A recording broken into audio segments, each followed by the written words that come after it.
All right, I'd like to call the governance committee meeting to order. It's currently 8:03.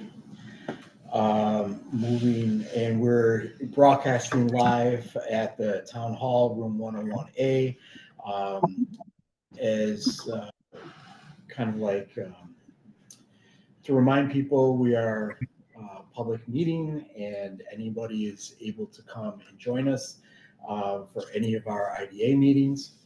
Now that we are called to order, I'd like to go around the room and have everybody introduce themselves and we establish a quorum. Richard Cotlow, board member. Victor Franco, Chair of Governance. Kate Hedgeman, Agency Counsel and Executive Director.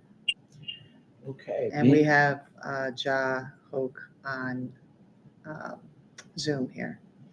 Beautiful. So let the record reflect that we do have quorum. Next order of business is the approval of the minutes from our June 3rd committee meeting. There are just a couple of technical edits that I would like to enter into the record. Okay. So I think the first one being at the end, at the adjournment. So I think we ended like at 9. Okay. Yeah. Okay. Well, for you. I can look at the video. Yeah. Right. Gotcha. Right. But yeah, that makes more sense. Yeah. And then, I think the header on this should state minutes and not necessarily the agenda. Okay.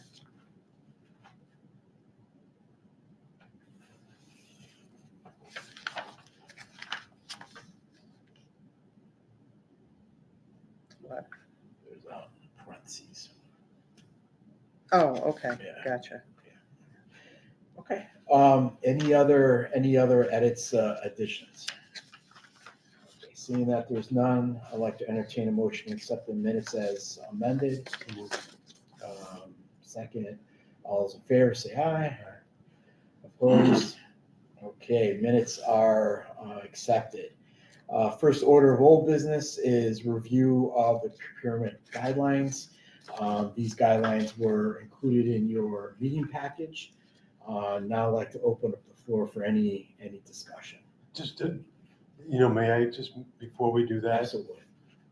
For the agenda, can I just add a line in the agenda? Mm-hmm. Shouldn't we, I think old business A should be just a reference that the policies of the prior meeting were approved by the board. I think that should be, an item and just a discussion. Okay. So that it's noted that the board approved our recommendations at its board meeting, whatever date it was. Yeah, so the Audit, Governance, and Finance Committee charters were approved Mm-hmm. at the June, I think it was. Whatever it was. You can fill it in. At the June regular meeting. Yeah, just so that's your report. Yep. Okay, now we can go. All right, good point. 25th, June 25th. Okay. All right. Thank you, Dick. So going back to the procurement guidelines. Okay. So I guess I just had one question as it relates to the policy overview. So the last sentence of the first paragraph, note that $10,000 limit is not necessarily an annual limit, but is the threshold for professional engagement for a specific type of service or project, which may span multiple fiscal years. Okay. So, and as you read on, it kind of seems that everything else after it flows and focuses on one specific fiscal year, not multiple fiscal years. So does that mean that somebody could approve an expenditure of, 6,000 now, and then next year, the project, needs to be expanded or continued, and there's another 5,000. So we have to like go back in time to make the original $6,000 subject to a vote? No, what it means is, and this happens an awful lot, and it's one of my pet peeves. We don't do it here because we haven't had a lot of contracts, but it's a $15,000 state threshold. So anything over that, we would need to send out for RFP. What this language is doing, and I actually was happy to see it, is that maybe right now the scope of work is only worth $5,000, but at some point that contract is going to be over the 15, and that's how people kind of get around it. And so you might want to consider the RFP, because at the end of the day, maybe you might spend 17,000, and then that means, well, you should have bid this out, but you didn't. And that's how people try to get around it. So what this is saying is, if there's multi-phases, even in 1 year, like maybe the first phase is 5,000, but the second phase is like, 13,000, it's going to be over 15. So you really have to bid that out. And sometimes the only way you find that out is to get a quote, because you say, oh, it's probably under 10, and you start getting quotes. Like, let's say you do the website over. Somebody comes in at 8, but somebody else comes in at 17. So now you're like, okay, we probably should bid this because it could be over that threshold. So that's what this is basically saying is, if you think it could exceed that $10,000, and that is even stricter than the 15, that's the required state threshold, this is stricter. So they're saying anything over 10. Normally it would be anything over 15. So pretty much, unless it's something real simple, I usually RFP everything. Okay. It's at the discretion of the board, but for the most part, we do, just because that's a low threshold. Okay. So, yeah. Thoughts on that? No, I think it's just, it's just, I looked at it as an anti-manipulative sentence. So you Yeah, can't, that's, so you can't manipulate it for your buddy, yeah, okay? right.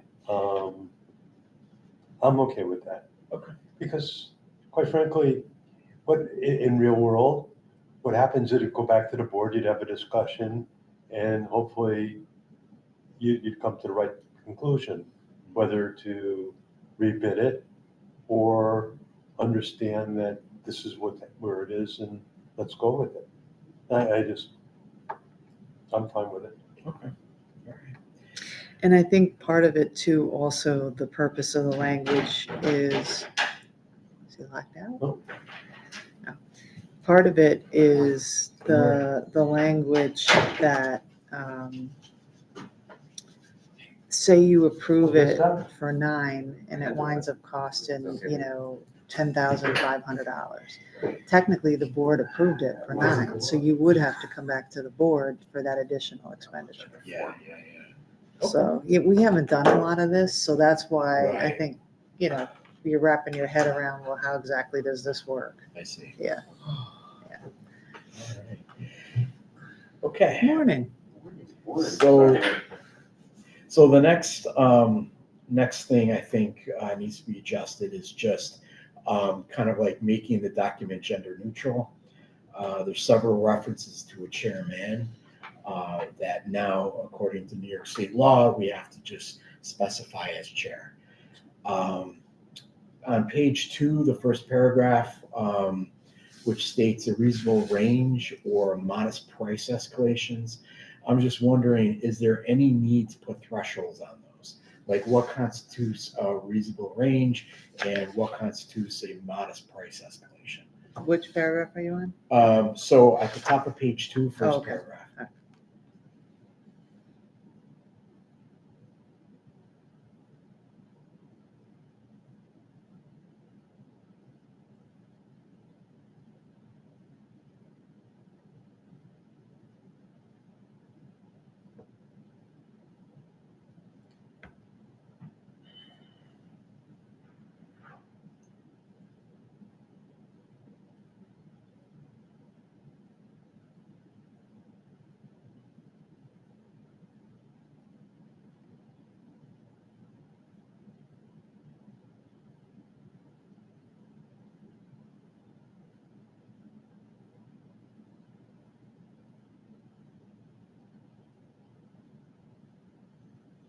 my thoughts with this, like, okay, yes, there's going to be price creeps there, especially if you got an RFP or a quote that's like 2 years old, things change, and that's totally reasonable. But I just didn't know if we needed to put thresholds on what constitutes those modest price escalations. Like, do we tie it to inflation? Do we, put some type of monetary, like, increase that would trigger, like, kicking it back to the board for a vote, or what will constitute these reasonable or modest price changes? Well, I'm sorry. I think, what's the protocol? If they want it, shouldn't it go to the board anyhow? Well, I think this is kind of trying to address that without having to go to the board. So in other words, if there is an increase because the price of lumber went up or something, for something that say like this part of the contract, as long as it's within a reasonable range, there would be no need to. This is professional services, which is a budgeted line item. Right. Okay, so that, just say our audit was budgeted for 4,000, okay, and they wanted 5, it would have to go to the board, I would expect, for approval. I don't know, it would seem to me, when we do the budget, we set the contract term. Okay.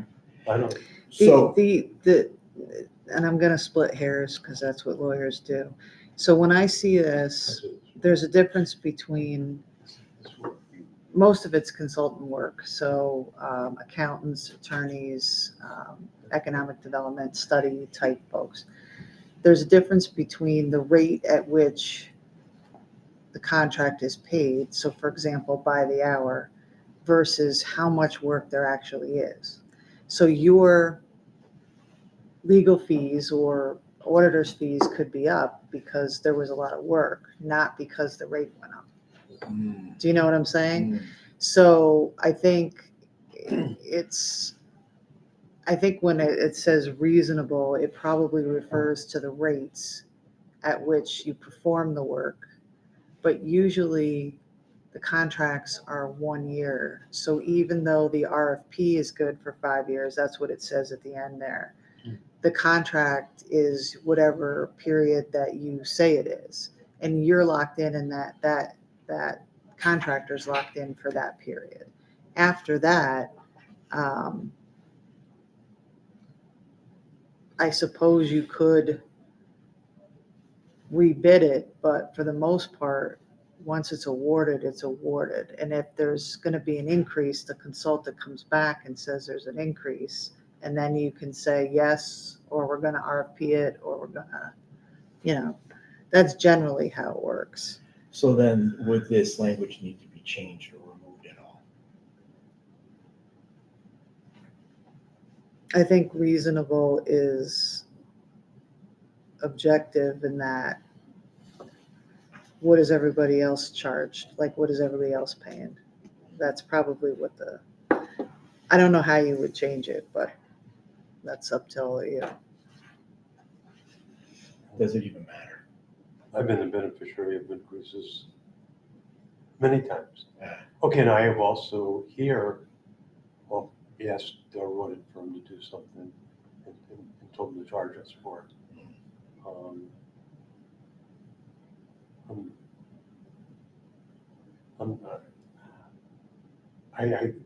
I have no issues with it. Okay.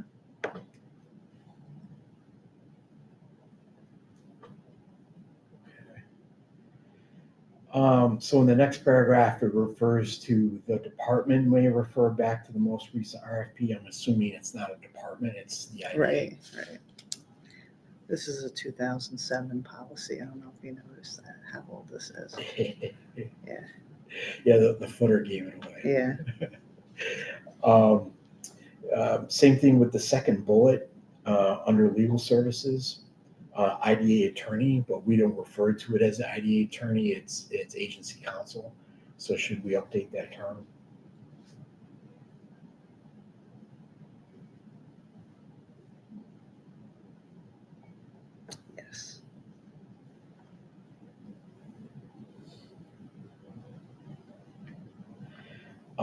in the first bullet, under exceptions to the RFP requirement, the last sentence, it says, the purchase of software require the approval of the town of Bethlehem's director of MIS. Does such a position actually exist? It probably does, but that's when we were on the town's website and using the town's everything. Okay. We're not, so probably could, I don't think it needs to be in there. Okay, so we'll just strike that whole Yeah. sentence. Yeah.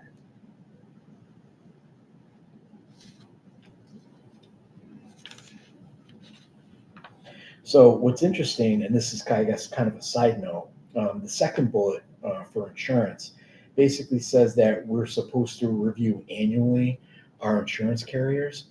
And I remember, I don't know if it was 1 year or 2 years ago, we hired a new insurance company for officers protection, right? So does that mean that's up for re-review? It says once every 3 years Where's that? under insurance. Where is it? What page? Page 2, Same page. bottom. What? Page 2, the bottom? Mhm. Yeah, because it says the selection of an insurance carrier is reviewed annually. Yeah.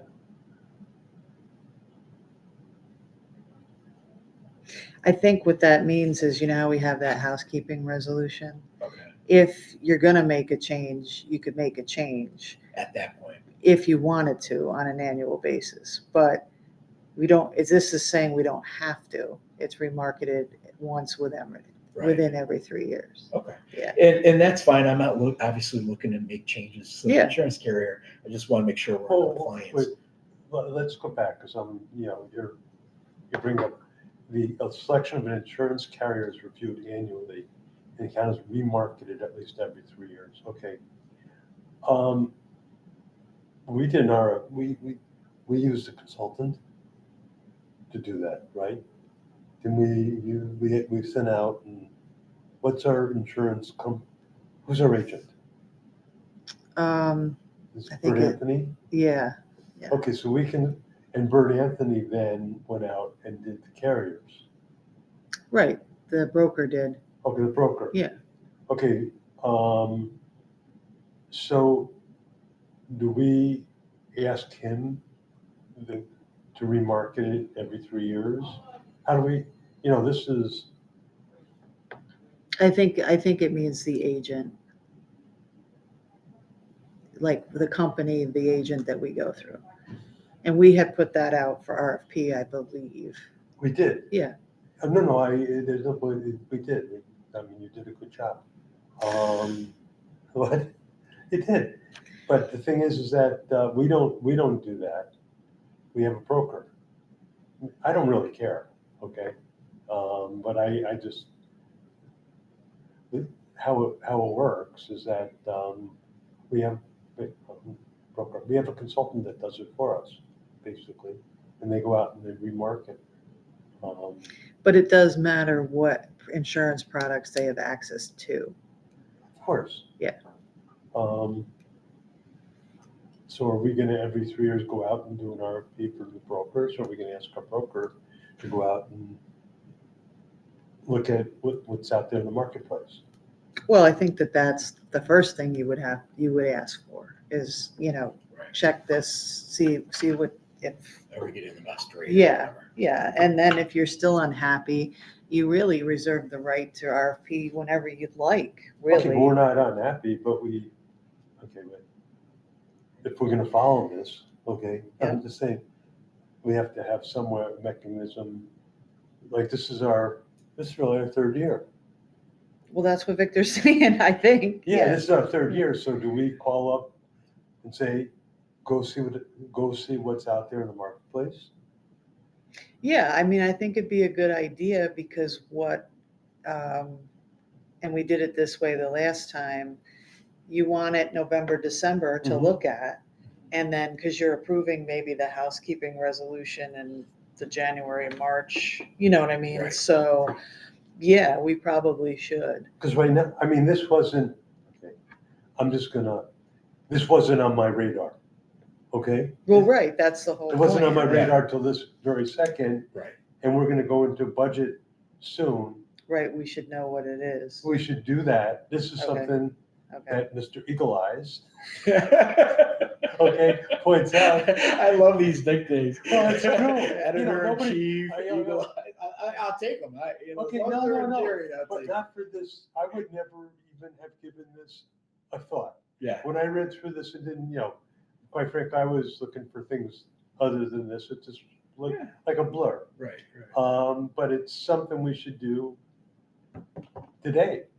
We Yeah. should call up and we should say, hey, we got a budget coming up. Go see what's in the marketplace for our insurance Right. to follow our procurement policy. There you go. Right. Okay. Okay. Cool. Now we can adjourn. If only it was that easy.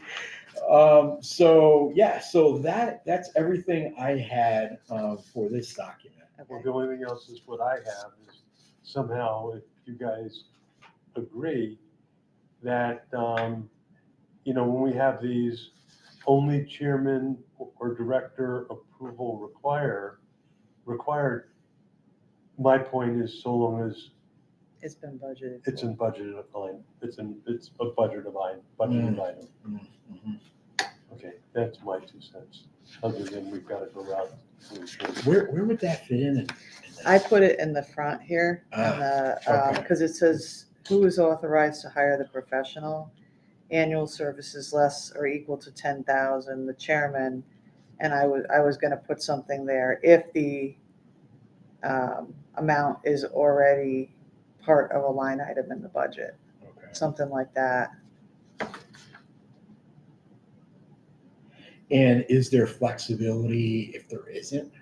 Have a board meeting, Okay. bring it to the board, Yeah. or the finance committee. Right. That's Okay. easy flexibility. That month we'll have a meeting instead of canceling. Yeah.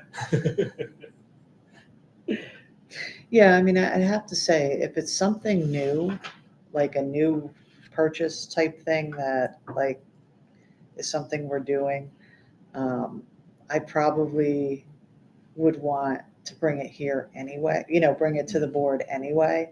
Right. If it's something stupid and minor, then, and Dick's gonna say, that's stupid and minor, why are you bothering me? Then I think we don't have to worry about it. Right. Okay. Yeah. All right. I just want to make sure that, we're still flexible enough Yeah, to yeah. take care of emerging opportunities. Okay. So I guess then, do we entertain a motion to move this to the board for their full review and vote as amended? So moved. Is there a second? All right. All those in favor say aye. Aye. All opposed? All right. So moved. Okay, next item is to develop a policy on remote meeting attendance. Did you want to look at the purchasing policy that I put in there? Yeah, we could. Do you want to Do that at the end? Or- Yeah, okay, you want to do that as a D on Sure. the agenda? Sure, Okay. That's what I thought. because that goes in tandem with the professional services, so Right. that's why I included both of them in there. Okay. Yeah. Okay.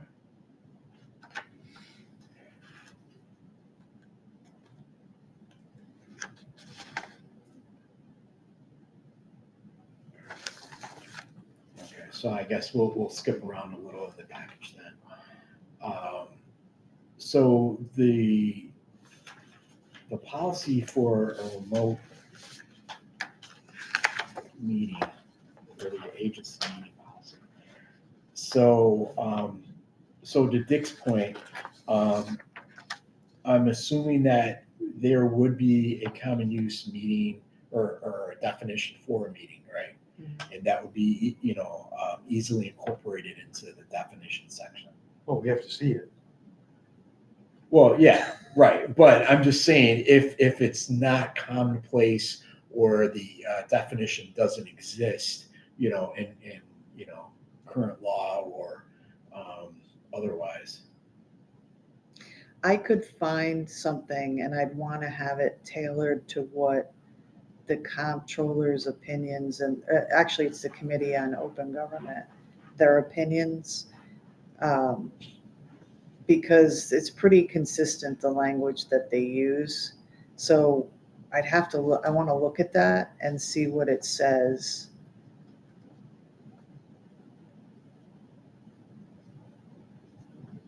And we can get close, but the opinions, they'll say, well, this is a meeting, this isn't a meeting. This is, there's very few exceptions, like education, like if we did a retreat for training, not a meeting, right? But basically it says something like anytime board members meet to discuss public business. And everybody thinks you have to have a quorum, but some of the opinions do not say, it's anytime. So I'll have to pull them out and look at it to come to some language on that. And I can send it to you too, because I think you'd be interested to see it. Yeah. Well, I think what you just said is very important. Yeah. Because and it's one of the things that I was thinking about, if we have a board member retreat, it's not subject. Correct. Okay, well, I think that's important to be in this. Okay, in the definition.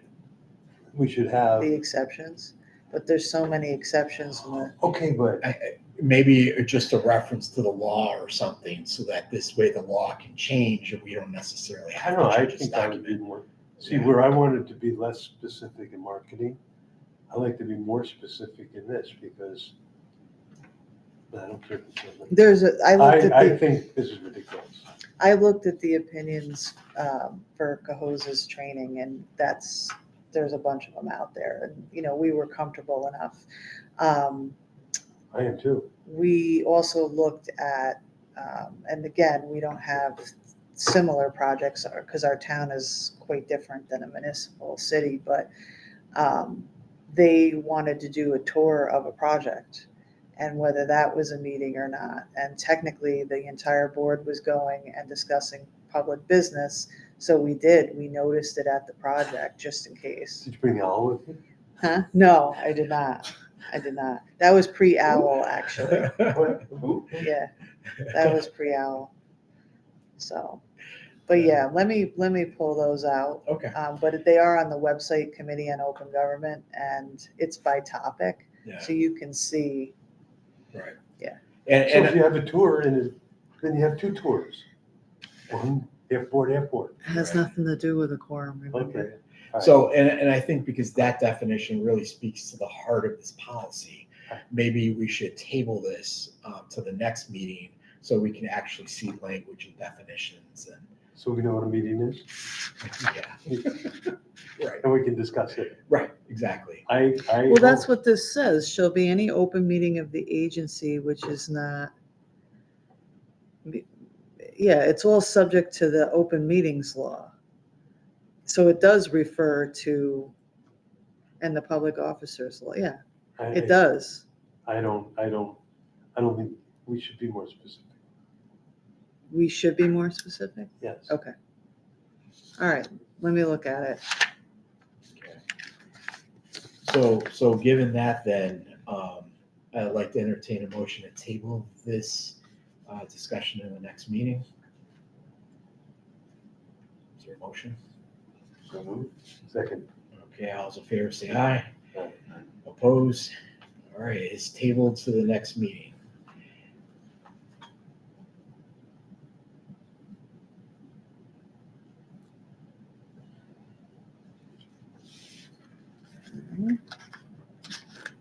Okay.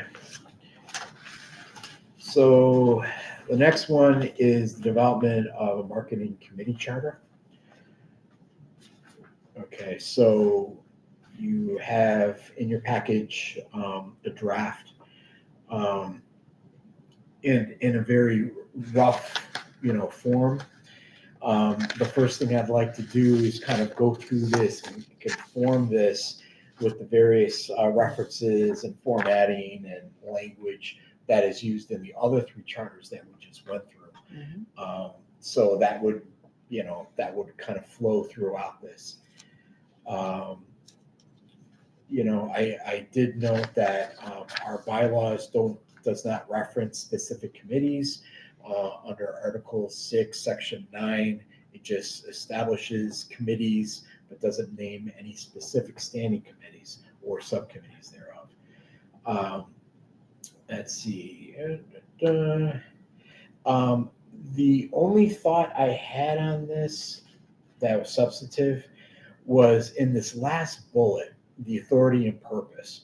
So the position of the IDA as a primary point of contact for business and development inquiries within the town of Bethlehem. So my only question that popped out is the town okay with this?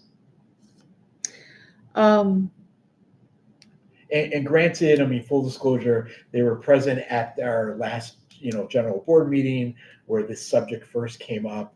So we had the town supervisor, we had the economic development person here, but it's still, I don't know if because we're not town staff, we're not, you know what I mean? right. I think traditionally, especially when John Taylor was here, and Brienne would have that position. Usually they are, and they're with us and they're, staff to the town. So maybe we say something like the senior economic developer is the primary point of contact. That way it's us and them, Right. right? Something like that. Yeah, working in collaboration with the IDA, What's Rob's title? He's the director of planning and economic development. Shouldn't he be the point person? Well, technically, it's sort of his office. He's really, from what I see, he's focused on the planning more so than necessarily the economic development. And that's why the position even exists is, he's there and he oversees it, but it's not his primary function per se. Normally when the phone calls come in, they'll come to Brienne and sometimes they'll come to me, but for the most part, they went to John or, Brienne's office. Or instead of referencing in the charter a specific position, maybe we could just reference the office as the primary contact point, and then they can figure out themselves if it's going to be. I mean, why don't we just take it out? Like, why would Okay. we reference at all, right? It's not us, right? So Honestly, that would be my preference, Yeah, but it's yeah. not my bullet point. So Yeah.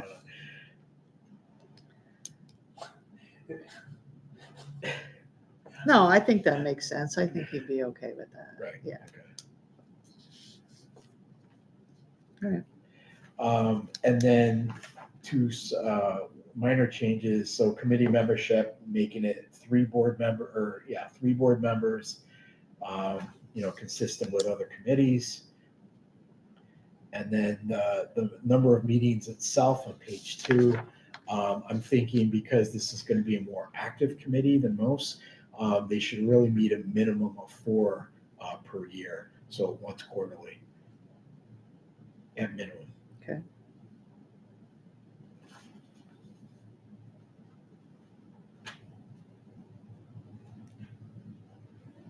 So those are my thoughts.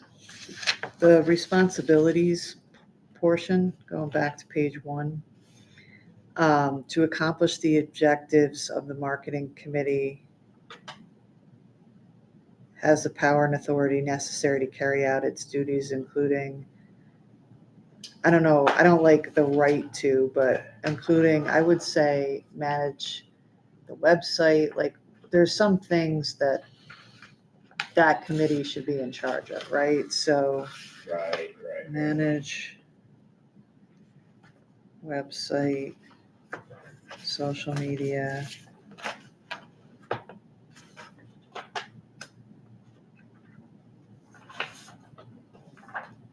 and public communications of the agency.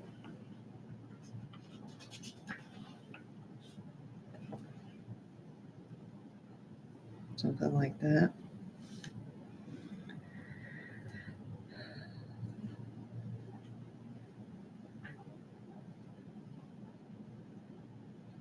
And maybe this is where we can put, working in conjunction with, the town's economic development office or whatever.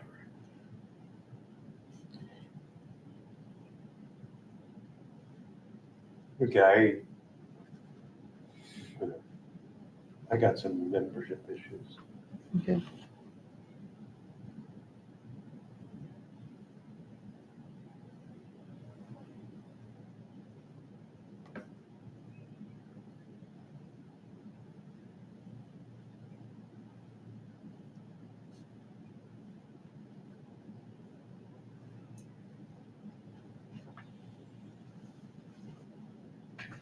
When you're ready.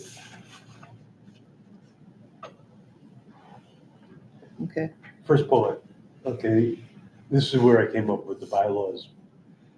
Right, you know, membership of the committee shall be set forth according to the pursuant to the authority's bylaws.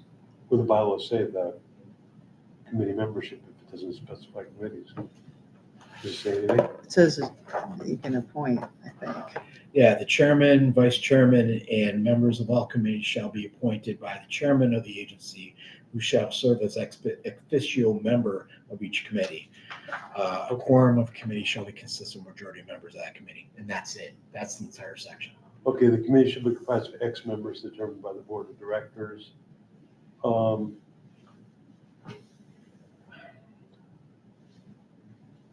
I don't know, I guess I have a feeling it's different with the marketing committee.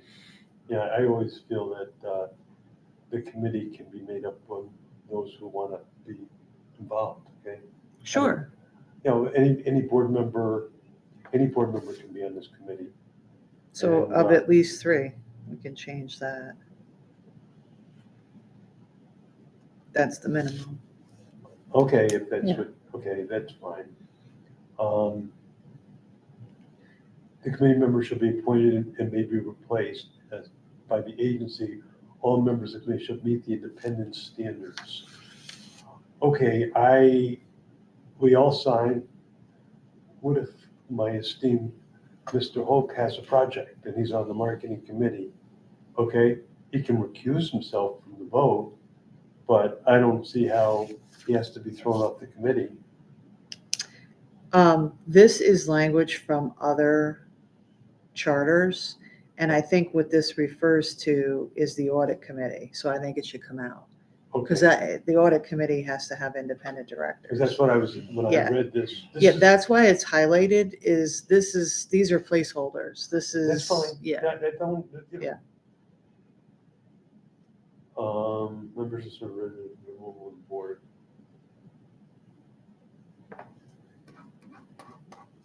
When feasible, the immediate past governance committee chair continue to serve as a member of the committee. Okay, I think that should come out too. The one after the, So it would be like the marketing committee is the holdover. yeah, I don't see why This we is the need that. holdover What provision. what if Chris quits the board? Yeah, I was just thinking that. Yeah. He's still on the marketing committee. What? Stays on the marketing committee. Yeah, no. As the chair.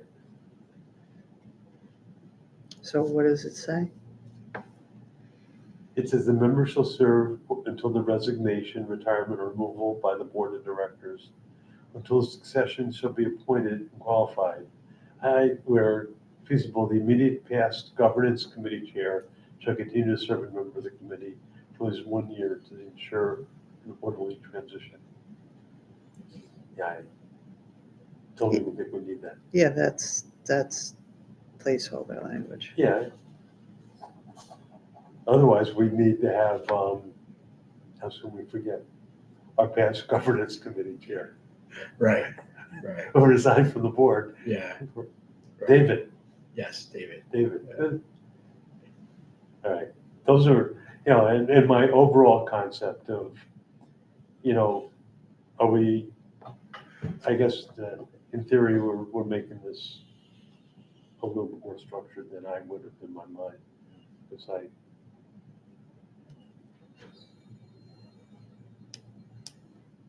in my estimation, for this committee, more is better. The more minds we can get this in and discuss this, the better we can be. So are there any other changes or any amendments needed? Now, granted, this, this will be cleaned up and Yeah. all the conforming stuff will be put in or whatever. But do you want to see it prior to it going to the board, or do you want to see it when it's in the next meeting's board package? And is that good enough? My personal, but Yeah. I would hope that we would get Chris's acceptance of it, and if he's in favor of it, Got it. okay, Okay. then we can approve it. Right. So if Chris wants to present it to the board in a finished, we should see the finished product. Right. But if Chris wants to present it to the board, I think he should be the one to do that. Just like we did at the last meeting. Right. But in all honesty, I was the one basically driving those 3 charters. I incorporated a lot of changes, a lot of cleanup, No, I got it understand. ready for the meeting. But and then it was I- part of the package. Right. okay, but at the board meeting, I have the luxury of being at the governance committee. Right. So like I said, we real-time edited it. Right. I felt a little bit, Georgette really hadn't had time to buy in, and she Sure. just went along with it. Right. But in this one, she's also been the chair for, a couple of, so she knows what's going on. Okay. I think has Chris seen this? No, and while I think circulating a document to put another set of editing eyes on it, like before it went to the board, like I do Right. sometimes with you, Yeah. that's one thing, but circulating it to multiple members for comment and correction outside of a meeting is a no-go. So I think the next thing, like I'll go back and make your changes, right? Yeah. And then we make sure that accurately reflects your changes. And then I think it has to go to marketing. And they've got to approve it and bring it. Good, that's fine with me. Yeah, and then it's on the agenda. And then basically you and Chris says we agree with the governance committee, and and we're jointly saying we'd like this approved. No, That's a good approach. Yeah, that's Yeah. fine. It's Yeah. just as long as he buys into it. I hate to, here's your policy, go Oh, share. no, yeah, Right. yeah. Yeah. And in full disclosure, the authority and the purpose bullets came from the last market committee meeting. So it's not like Yeah. anybody made this Yeah. up. Yeah. This came from the Okay, well, committee that's why I itself. asked the question. Yeah. We just provide the skeleton. They put the meat on the potatoes. Yeah. Okay. All right. Cool. So then, do we need a motion at this time then, or no? I think we just need to reflect in the record, we're gonna make the edits, you're gonna review it one more time, and then we're gonna forward it back to marketing. Perfect. They'll review it, and then after that, we'll decide which board agenda it gets on and Okay. all that. Okay, so the last item of old business is the purchasing policy. So some edits that I have, kind of flow through from previous comments, just making the document gender neutral, making also, changing chairman to chair, but also, wherever there's reference to a law, we need to do the proper citing of that law. So New York State, Law 103, Yeah, I don't know. there's lots of laws 103s out there on the book. So, just making sure that it references the general think municipal it's- law. I think it's the state finance law, but I'll look at it. Yeah. So another thing is, so on the first full paragraph after 2, so it starts with proper documentation is required when the purchase order is requested. The telephone price quote sheet, is that something that actually exists? Do we have a template for that? No, I think what it probably refers to, and it's before my time, like say we wanted to print something Yeah, and the director gets on the phone and calls 3 printing companies and they say it's $250 and they write it up. I think that that's what it is, but you're right. Like right. I mean, that's probably how I would describe it. Like if you asked me to get quotes on something small, that's probably what I would do.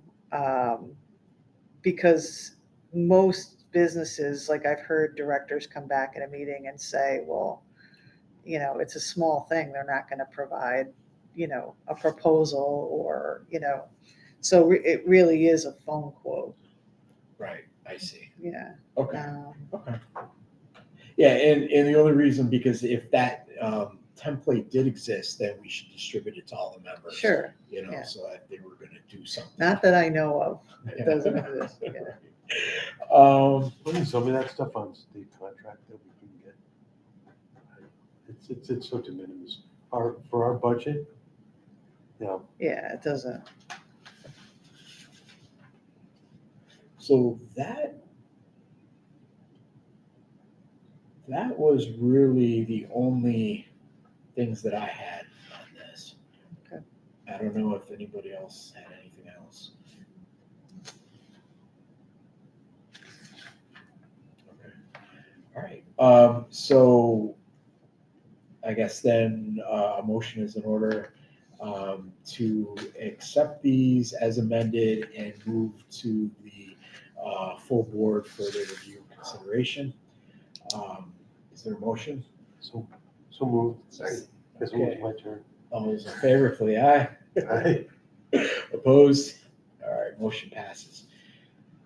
Okay, we're definitely past the halfway point here. The next item is for new business, the IDA application review revisions. So, I just want to say to you guys that we are making a lot of progress in a short amount of time. So, I want to thank you guys for your participation and your input. It's really, really helpful. And we're doing stuff that hasn't been done in a very, very long time. So, even though it isn't the most sexiest thing or the most, headline producing thing, it's still, kind of the backbone of the organization.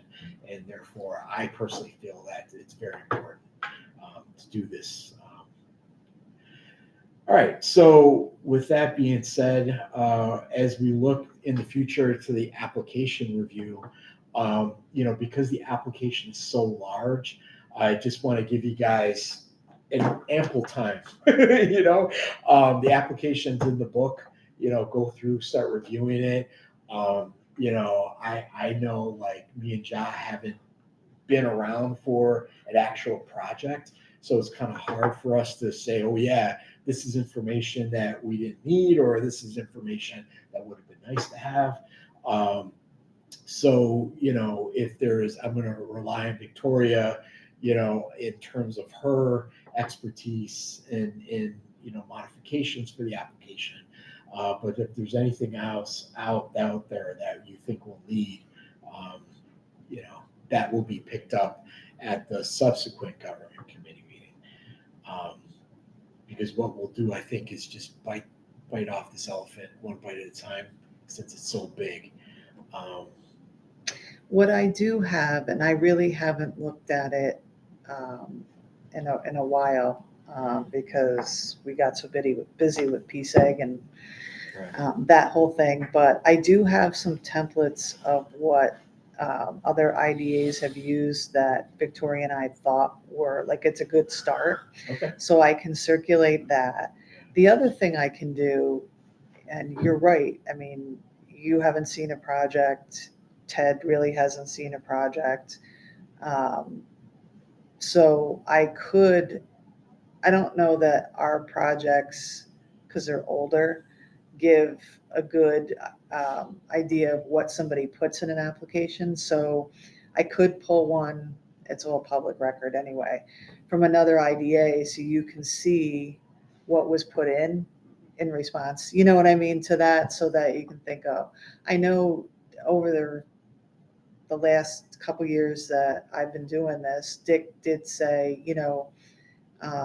we might want to get X about a company to know that, it's legit and, they have the wherewithal to complete a project, things like that. So I think that might be a good place to start, is just to see some of the better IDA applications that are out there and what it asks for. And then see, like, what I usually do is I'm like, oh, I like that. So I'll circle it on the, and then somehow we would work it into where we want it. Right. So Right. I can do that if you Okay. want. Yeah, no, that would be helpful. I mean, without seeing and knowing our application currently, Very similar to Albany, okay. if not the same. I'm filling that out right now. And what's interesting is, and when you do look at these policies, keep in mind, we're not obviously Albany. Like, they're doing a lot of housing pilots. We have not. Ours are more industrial, commercial type stuff. So, I think for the most part, we wouldn't add a lot of that extra, Right. Yeah, 'cause that was my own point. It's like, I would assume that it's based upon most of the activity that happens in the jurisdiction of. the Right. DA, not necessarily Right. a general one, but, if someone's saying, I'm gonna build, this super plant, do you have the capital to do that? Mhm. Which is somewhat a lot different than a housing project, because they're already pretty much funded by the time they come to IDA, ideally. No one's putting that cart before the horse. Yeah. Right. Whereas if you're gonna build a manufacturing site or energy production distribution facility, then it's a whole different kind of investment. So I would assume having different language would make sense.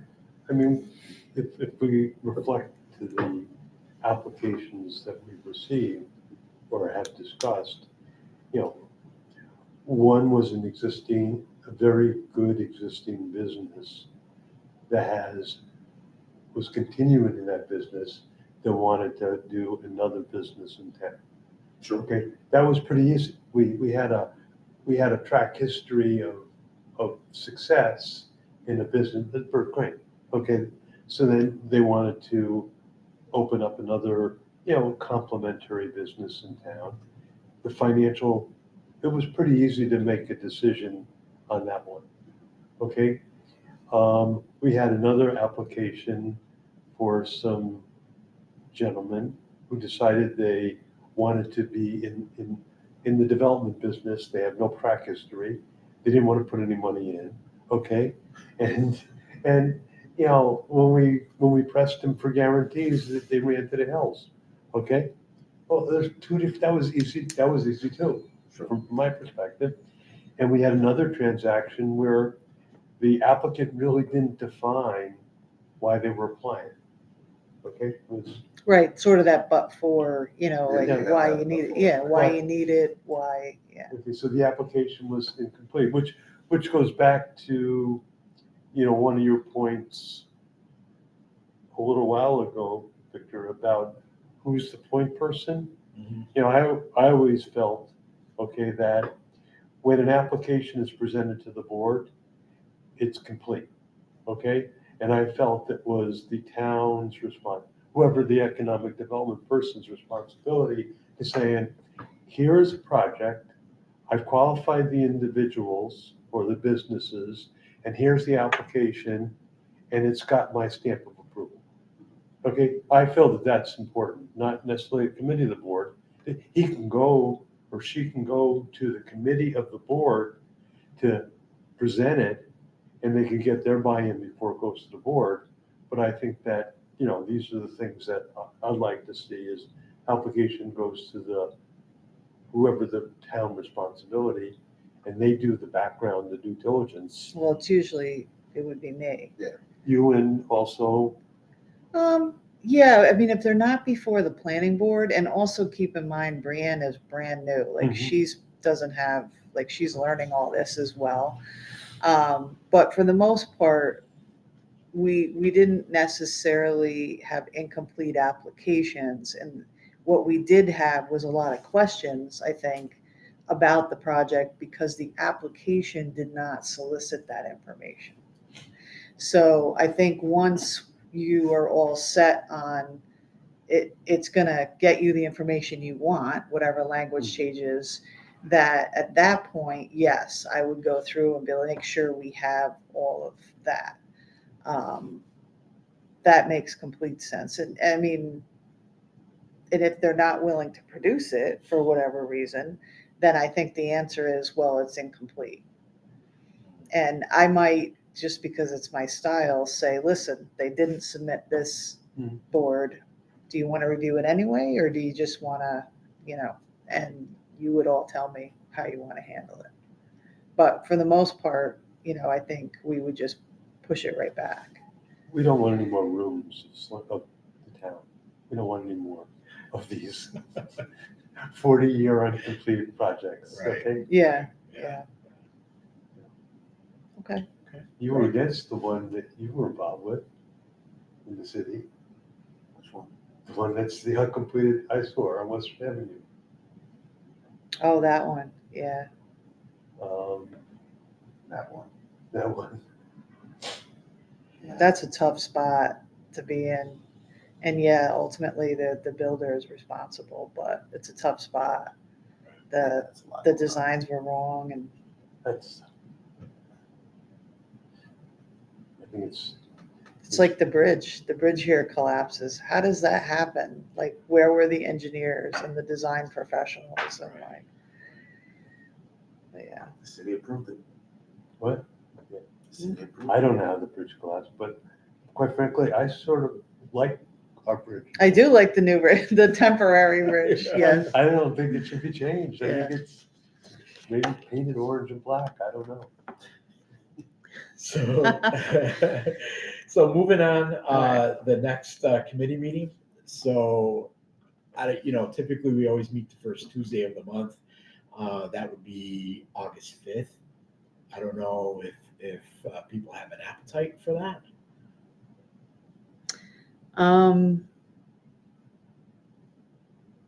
Between now and then, I would not really have a ton of time because I'm away, and then I'm away that week. I think Okay. I leave that night or something. I can't Yeah. remember. But what I would like to do, if you guys, is put something on for September after Labor Day to come back and really start looking at the application. Because I think Victoria is going to be involved and want to be at that meeting as well. So that's my suggestion for that. Okay. So that would be September 2nd. Does that work? The day after Labor Day? Yeah. No? Okay. Then what about the 9th? That works. I just want to check. I want to count Tuesdays. Mine might be. Got 9/9/25.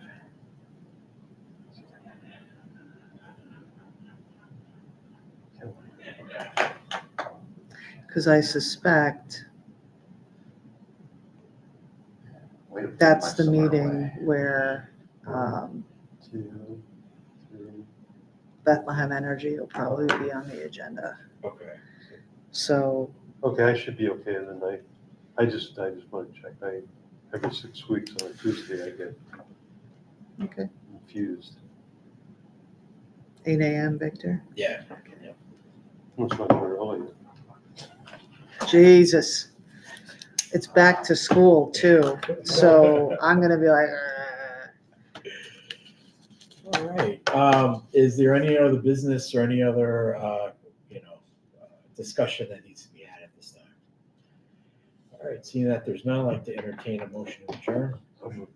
All those in favor? All right. Opposed? All right. We are now adjourned at See you at 9:03 a.m. Yeah. Thank you very much. 5:30. well done. Yeah. I went to my other gym today. In Voorheesville? Yeah. Where's that? It's all south. Oh, okay. The yeah, he's